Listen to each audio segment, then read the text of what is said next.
Audio Jungle.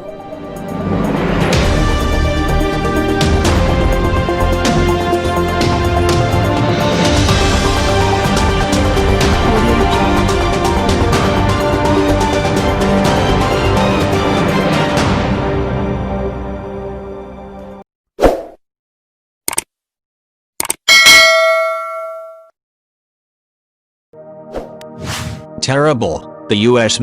Chinese military bases in South China Sea islands. During World War II, Japan found that control of islands offered some strategic advantages, but not enough to force the United States to reduce each island individually.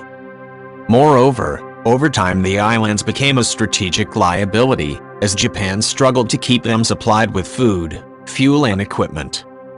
The islands of the SCS are conveniently located for China, but do they really represent an asset to China's military? The answer is yes, but in an actual conflict the value would dwindle quickly.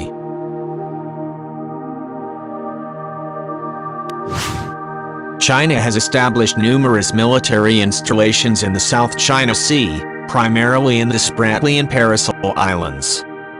In the Spratlys, China has built airfields at Subi, Mischief and Fiery Cross, along with potential missile, radar and helicopter infrastructure at several smaller formations.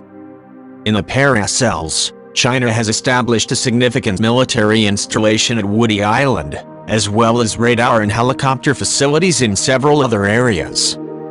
China continues construction across the region, meaning that it may expand its military presence in the future.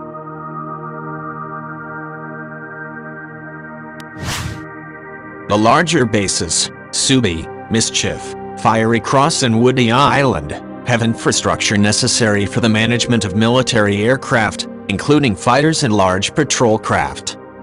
These missiles, radars and aircraft extend the lethal reach of China's military across the breadth of the South China Sea. On December 7, 1941, Japan staged a surprise attack on Pearl Harbor, severely damaging the U.S. Pacific Fleet. When Germany and Italy declared war on the United States days later, America found itself in a global war.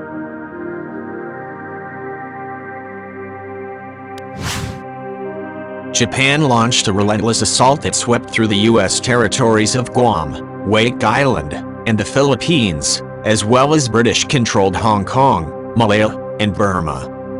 Yet, with much of the U.S. fleet destroyed and a nation unprepared for war, America and its allies decided they needed to save Great Britain and defeat Germany first. The Japanese, meanwhile, sought to complete what they began at Pearl Harbor. They aimed to destroy the U.S. carrier fleet in a victory so decisive that the United States would negotiate for peace.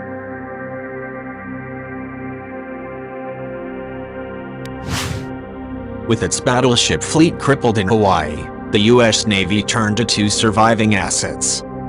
Aircraft carriers and submarines mounted a serious challenge to Japan's triumphant fleet and were critical to protecting mainland America. But as the U.S. attacks on Japanese naval forces and merchant ships escalated from isolated raids to full-scale battles, the learning curve proved costly and deadly. Throughout the winter and spring of 1942, the war news reaching the United States from the Pacific was grim.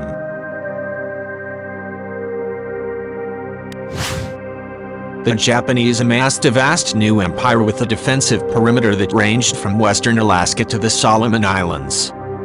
In the Southwest Pacific, Japan threatened American supply lines to Australia, complicating the U.S. plans to use Australia as a staging ground for offensive action. But within months, the tide of battle started to turn as the United States and its allies in Australia and New Zealand first blunted Japan's advance and then began a long counterattack across the Pacific.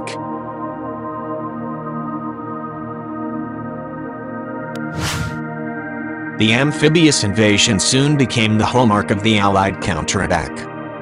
As they advanced westward toward Japan, Allied forces repeatedly bombed and stormed Japanese-held territory, targeting tiny islands as well as the jungles of New Guinea and the Philippines.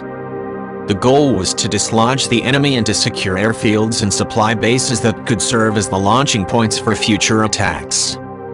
In early May 1942, US and Japanese carrier forces clashed in the Battle of the Coral Sea.